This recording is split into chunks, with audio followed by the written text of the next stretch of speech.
এক সময় যে কথার আগে হাত তুলতো সে এখন গালি শুনলেও মুস্কি হাসি দেয়। তো বন্ধুর একদিন তাকে জিজ্ঞেস করে, কিরে নেতা, তুই না কথা বলার আগে হাত তুলতি? তখন সে বলে, পাগল ছিলাম তখন তুলেছি, বুঝতে পেরেছি ওই জগতে কিছু নাই, আল্লাহর প্রেমের ধৈর্যের জগতে অনেক বড় নিয়ামত আছে। এত বড় বড় সফল ব্যক্তি যদি ছোটবেলায় লাথি খাইতে পারে, আপনি পারবেন না কেন? আর সবার কথা বাদ দেন, ও নবী, আপনি শুধু একবার বলতেন জিবরাইল উল্টাই দিত, আপনি বললেন না কেন? নবী রাহমাতুল্লিল আলামিন বলে, পাওয়ার থাকার পরও যে পাওয়ার দেখায় না সে তো সত্যিকার পাওয়ারফুল ব্যক্তি। সুবহানাল্লাহ। যার হাসে কিছু নাইতে হবে, দেখ চিনস নাই হন, এই আর নাম জানোস না, আর বা ফোন চিনস না, যার তো নাইতে হবে। আর যার থেকে আছে, যার থেকে পাওয়ার আছে সে কি চুপ।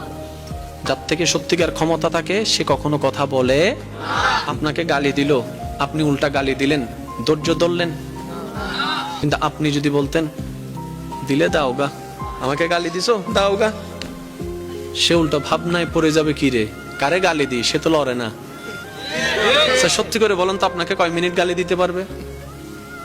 একবার, দুইবার, তিনবার। গালি কখন ঝগড়া হয় জানেন?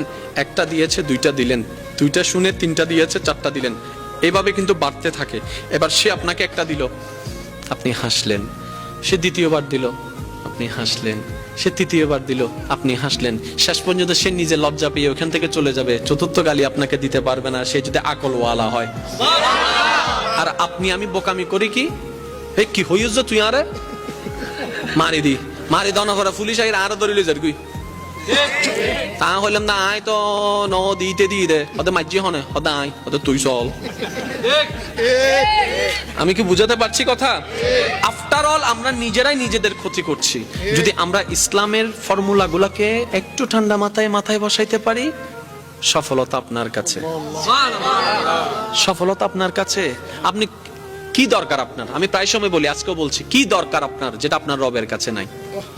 এমন একটা জিনিস দেখান আপনার দরকার যেটা আপনার রবের কাছে নাই, আপনার রব দিতে পারে না। আপনি বলবেন যে না, এমন কোন আমার চাওয়া নাই যেটা আমার রব পূরণ করতে পারবে না, আমার সমস্ত চাওয়া আমার রব পূরণ করতে পারে। তাহলে এবার এই কথাটা শুনে নেন, যেহেতু আপনার চাওয়া সব রবে পূরণ করতে পারে, আপনি রবের হয়ে যান না, রবের হয়ে যান না, রবের হয়ে যান না। কোরআনের ভাষায় বলতে গেলে সিবগাতাল্লাহ, আল্লাহর রঙে রঙিন হয়ে যান, আল্লাহর রঙে সেজে যান, আপনার কিছু কমতি হবে না। আপনি যদি পাহাড়ের গুহায় বন্দী হয়ে যান, জগৎ বলবে আমরা কেউ চিনি না তাকে, জগৎ বলবে খুঁজে পাচ্ছি না তাকে, আপনি বলবেন কাউকে পাচ্ছি না, রবে বলবে বান্দারে চিন্তা করিস না, লা তাখাফ, ভয় করিস না, ইন্নাল্লাহা মানা। সুবহানাল্লাহ। আপনার পক্ষ থেকে যেন কোনো অত্যাচার না হয়। বলেন, আপনার পক্ষ থেকে কোনো অত্যাচার? কেউ যদি আপনার ভাই কিংবা বোন যদি জায়গা পেয়ে থাকে, সম্পদ পেয়ে থাকে, দিয়ে দেন, কারণ 1 ইঞ্চি জায়গা দিয়ে কিচ্ছু হবে না। আল্লাহর ওয়াস্তে একটু বুঝেন, 1 ইঞ্চি জায়গা দিয়ে কিচ্ছু হয় নাই, কিচ্ছু হবেও না, কিন্তু হাসরে গেলে অনেক কিছু হয়ে যাবে ভাই। তো সুতরাং ওইখানে যাওয়ার আগে যত মামলা আছে এখান থেকে সব শেষ করে নেন, ঠিক না ভাই? ঠিক। কারণ আল্লাহর পাল্লায় পড়লে কিন্তু খবর আছে, আল্লাহর বিচারের পাল্লায় পড়লে খবর আছে। আর সবচেয়ে মজার কথা কি জানেন? কোন বান্দা যদি নিজে থেকে চায় আমি পরিবর্তন হব, সে ছেলে হোক কিংবা মেয়ে হোক, সে যদি অন্তর থেকে সে যদি এতটুক চায় আমি পরিবর্তন হব, আল্লাহ পাকও তাকে পরিবর্তন হওয়ার জন্য সাহায্য করেন। সুবহানাল্লাহ। কত বেনামাজি এখন নামাজি হয়েছে জানেন? সুবহানাল্লাহ। কত নামাজি এখন তাহাজ্জুদওয়ালা হয়েছে। সুবহানাল্লাহ। হাজার হাজার আছে। এক সময় নেশা করতো এমন ছেলে, এখন 5 ওয়াক্ত নামাজি হয়েছে এমনও আছে। সুইসাইড করতে গিয়ে ফেরত এসেছে। সুবহানাল্লাহ।